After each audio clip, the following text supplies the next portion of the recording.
This Council now becomes Committee of the Whole Council to consider the Air Pollution Control Amendment Bill 2024. Members may refer to the appendix to the script for the debate and voting arrangements for the bill.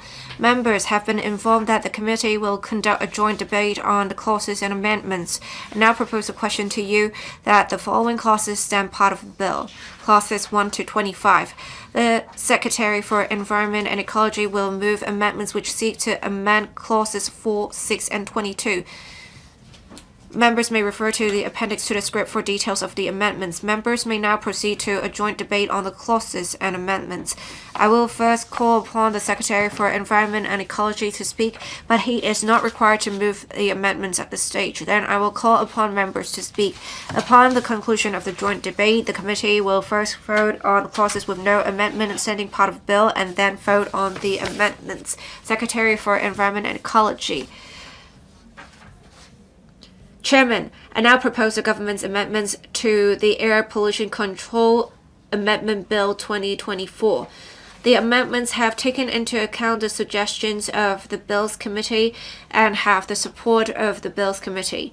The contents of the amendments are set out in the documents distributed to members. Apart from some technical textual amendments, the amendments are of two categories, which aim to more clearly reflect our policy intent and flesh out the implementation details.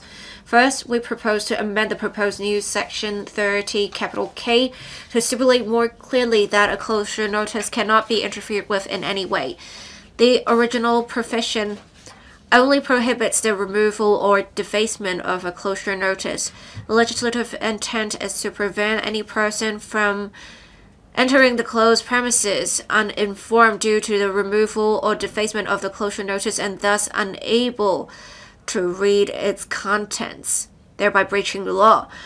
Some members of the Bills Committee suggested adding a provision to prohibit interference with closure notices so as to deal with as many scenarios as possible that may prevent closure notices from being clearly read. As the suggestion is consistent with our policy intent and can cover more possible situations, we agree to propose an amendment to ensure that closure notices can be implemented more effectively. Secondly, we propose to amend the proposed new Section 30(N)(2)(c) and 3 of the Chinese text to use simpler wording to express the circumstances under which a closure notice may be cancelled by the authority. In terms of policy, the purpose of a closure notice is to prevent unlicensed specified processes from continuing to be carried out on the premises concerned. When the premises are no longer used for carrying out unlicensed specified processes, they should be unsealed.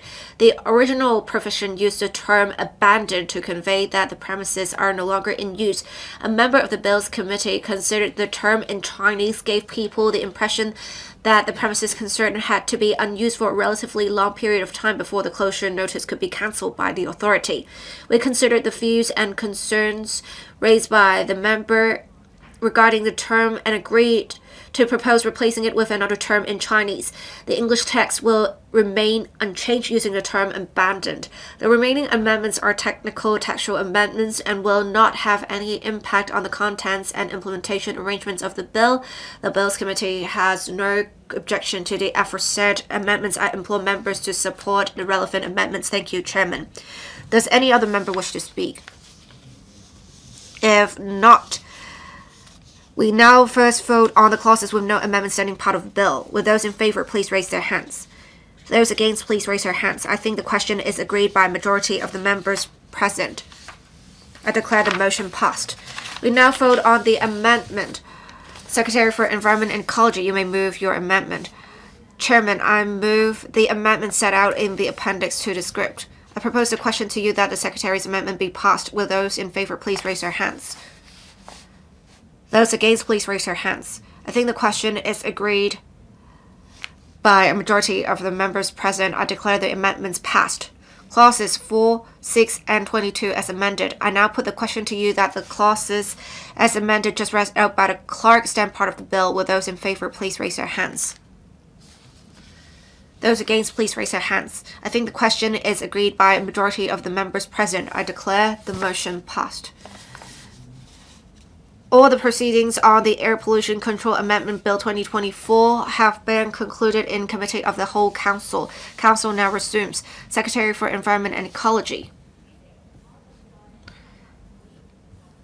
President, I now report to the Council that the Air Pollution Control Amendment Bill 2024 has been passed by Committee of the Whole Council with amendments. I move the motion that this Council adopts the report.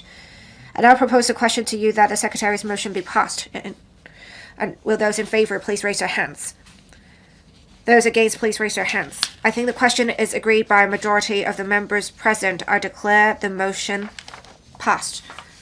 Third reading.